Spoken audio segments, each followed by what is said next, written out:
Olá, boa noite. Vamos para mais uma aula de educação física.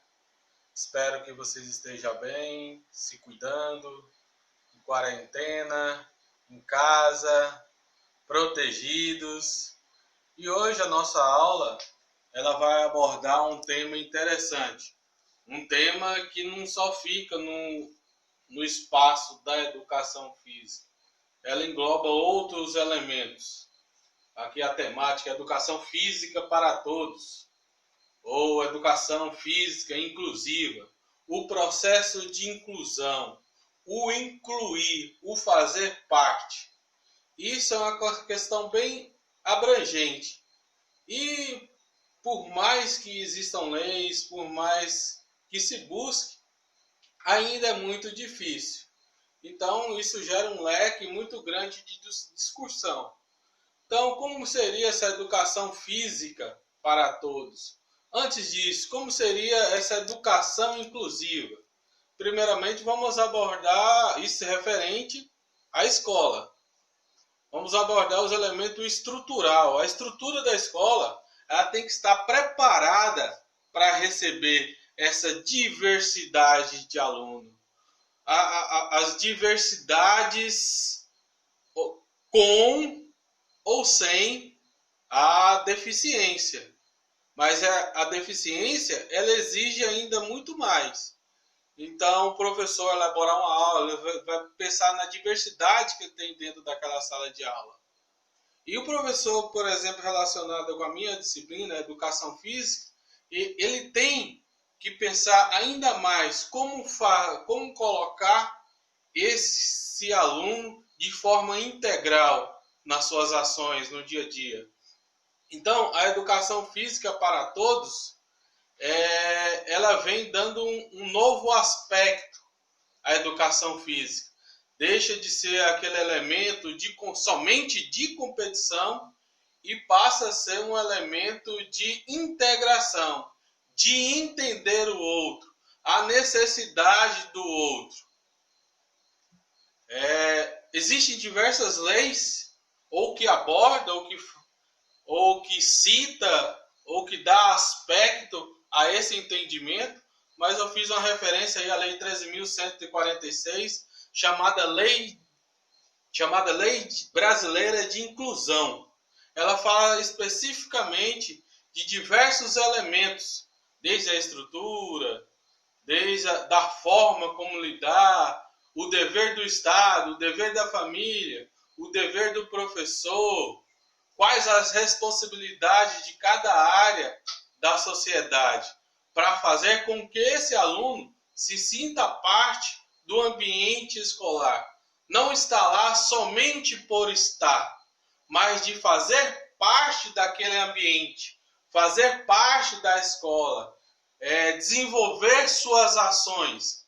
Então, nós, não só na nossa escola, mas nas diversas escolas do Brasil, existe uma dificuldade ainda muito grande, o distanciamento daquilo que nós queremos para a realidade é uma distância a ser percorrida, é uma distância que, em teoria, ela é diminuída, mas na prática ainda é muito grande. Nós vemos diversos alunos tendo dificuldade de se adaptar.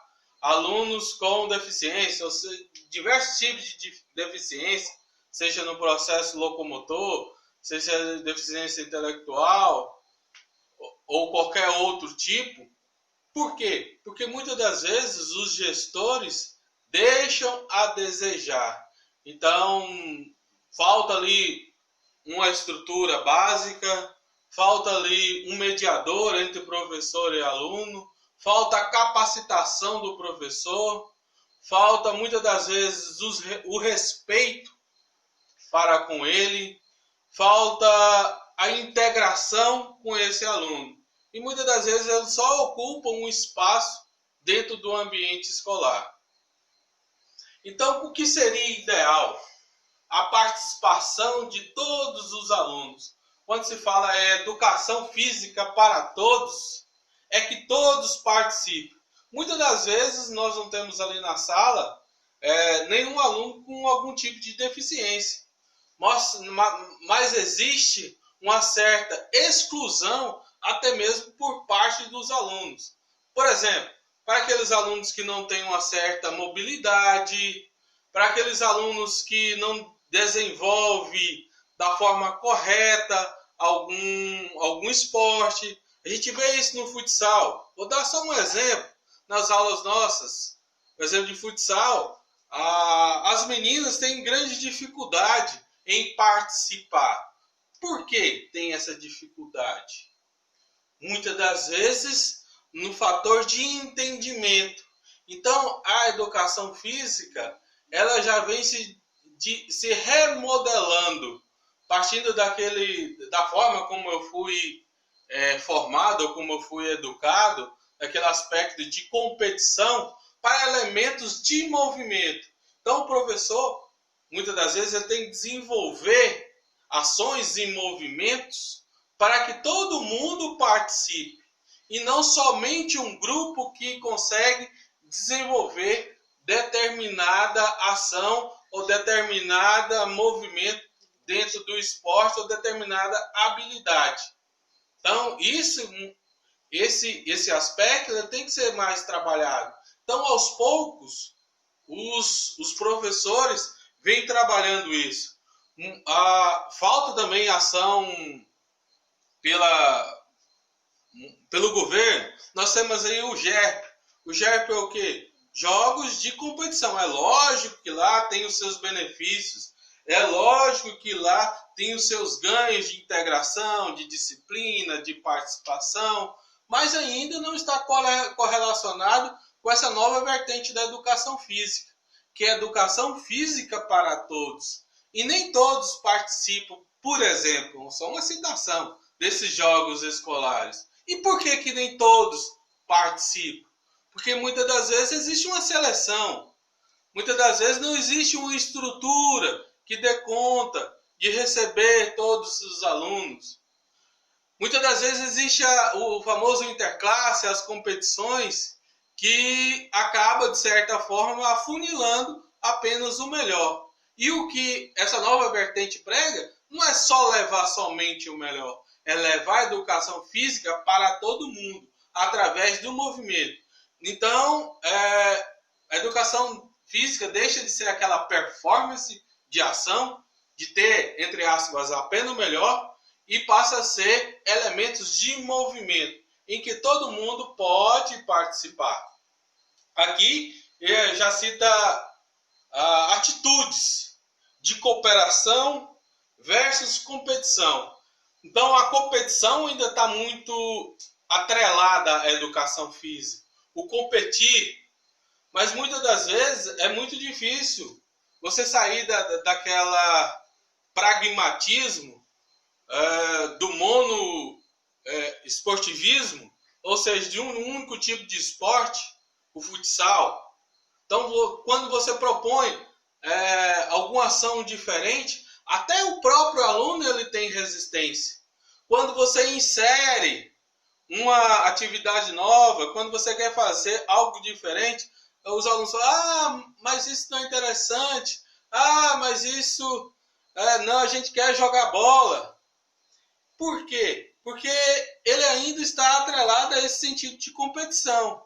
E a cooperação, ela tem que ser o elemento primordial da educação física.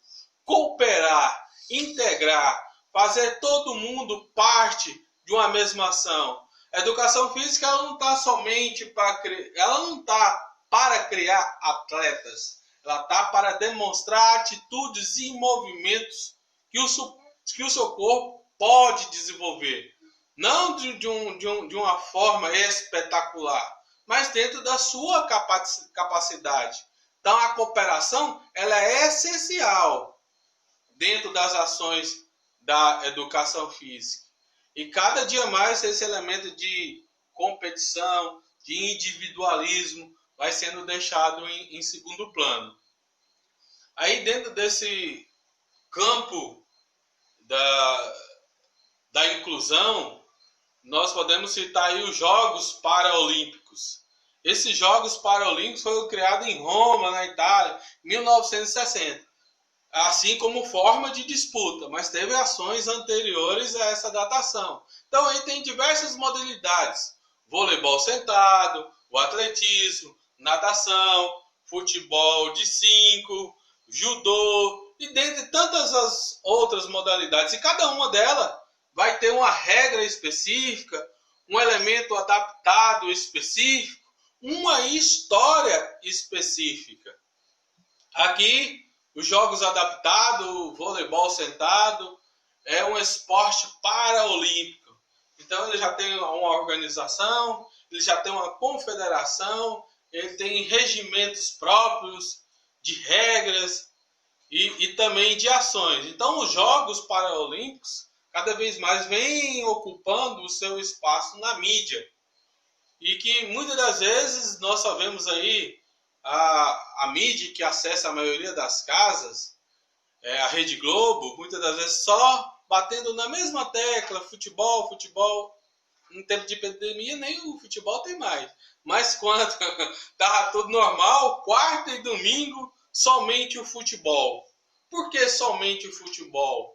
Muitas das vezes um elemento cultural. A cultura brasileira, a competição, o ganhar, levou que nós assimilássemos muito bem essa modalidade. E por último, a desconstrução do esporte de rendimento. O aluno, quanto sujeito do processo de ensino, deve ser capacitado para sua participação na vida cultural e esportiva. Então, a intenção da educação física, do jogo, das ações, do movimento, não é formar um atleta, e sim demonstrar a capacidade de que tudo é possível, que você é capaz de executar um determinado movimento, que você é capaz de determinada ação, de entender como é executado esse movimento, e não de formar atletas, de formar competidores, de formar torneios, de formar ações. Apesar do que também tem os seus aspectos positivos, mas não somente isso. A educação física, o esporte, é o elemento de inclusão, incluir todos para o bem comum. E no mais, espero que tenha agregado aí ao conhecimento de vocês. É um conteúdo bem abrangente, porque foi alguns recortes. Posteriormente, eu vou ter deixando alguns vídeos que vai ampliando essa questão de entendimento sobre a inclusão, e também vou deixar atividades para vocês amanhã. No mais, obrigado, boa noite e fique com Deus.